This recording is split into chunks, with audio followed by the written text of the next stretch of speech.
How do you get a hardship license in Florida? My name is Alan Fowler, and I am the owner and founding attorney of Key West Criminal Defense.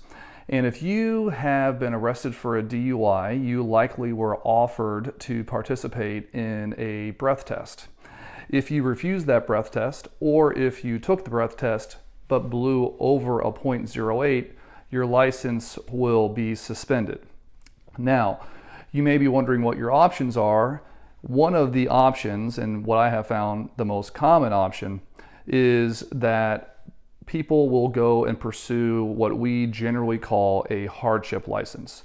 This video is about how to pursue and obtain that hardship license.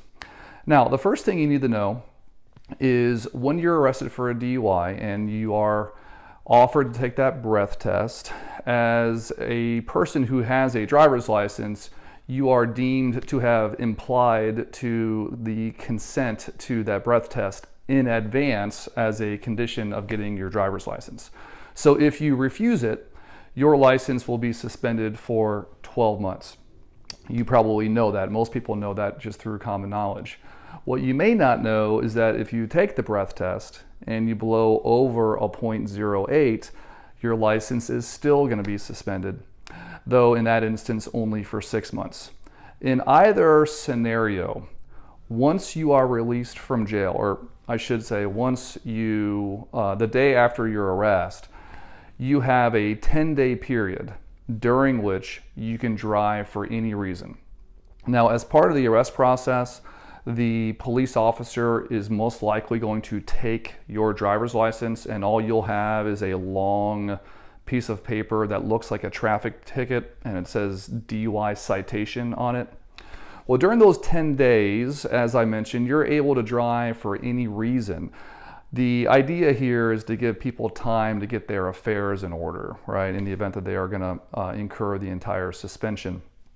If and when you might be pulled over or otherwise interact with a police officer during that 10-day period, you would give them that DUI citation. That sort of serves as a temporary driver's license, even though it doesn't have a picture and it's not laminated and so on. That's how it works, as silly as it may sound. Now, during that 10-day period, you can apply for a hardship license. Now, the official term for this type of license is called a business purpose only license. It sometimes uses the acronym a BPO license. And if you have that license, you are permitted to drive to and from work and other necessities of life, like medical purposes and that sort of thing, taking your kids to school, or if you're going to school yourself for educational purposes. So even though it's called a business purpose only license, it actually allows you to drive for reasons other than just for business. Now, for most people, this is the best option to pursue. If you're curious about what other options you may have after your license has been suspended, please call our office and we'd be happy to discuss those options with you.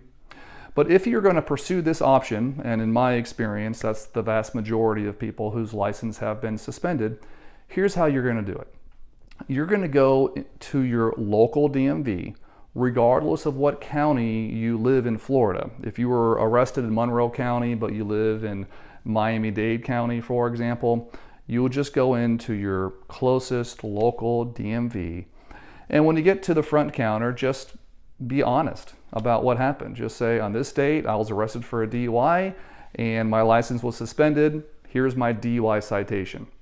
And be sure to bring that citation with you. They will then have you complete a simple one-page application, which, when I should mention, when you go in there, explain to them that you want to get a hardship license. Even though there's a few different varieties of hardship license, I find that when you present yourself to the DMV employee in that way, they understand what you're getting at. So they will give you an application to apply for this business purpose only license. And that application is a little bit more than 1/2 of one piece of paper. It's very simple.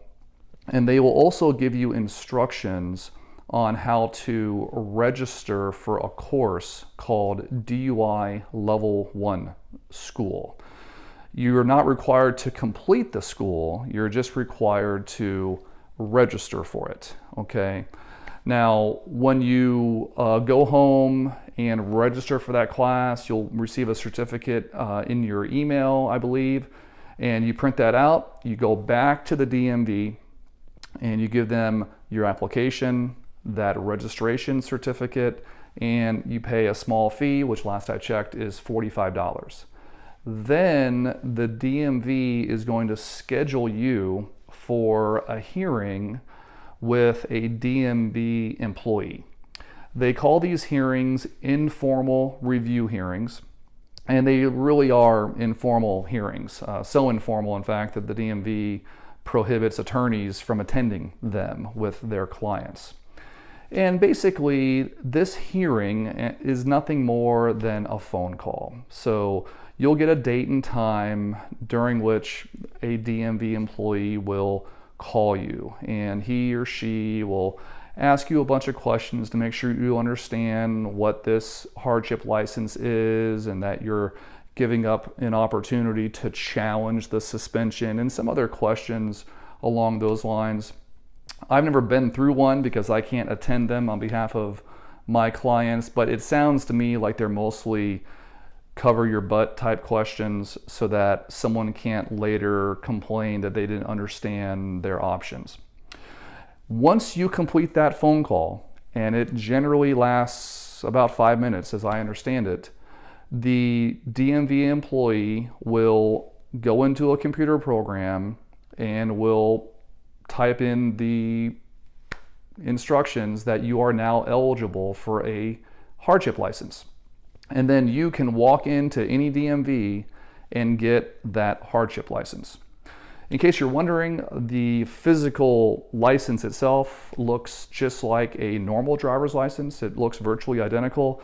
The only difference is that there's a small 3-digit code in the top right-hand corner on the front of the driver's license that tells people who know what they're looking at, such as police officers, that this is a hardship license.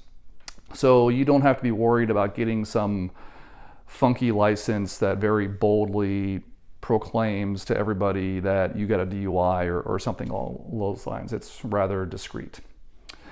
If you have been arrested for a DUI and you need assistance with that or any other criminal matter in the Florida Keys, please contact our office. Thank you.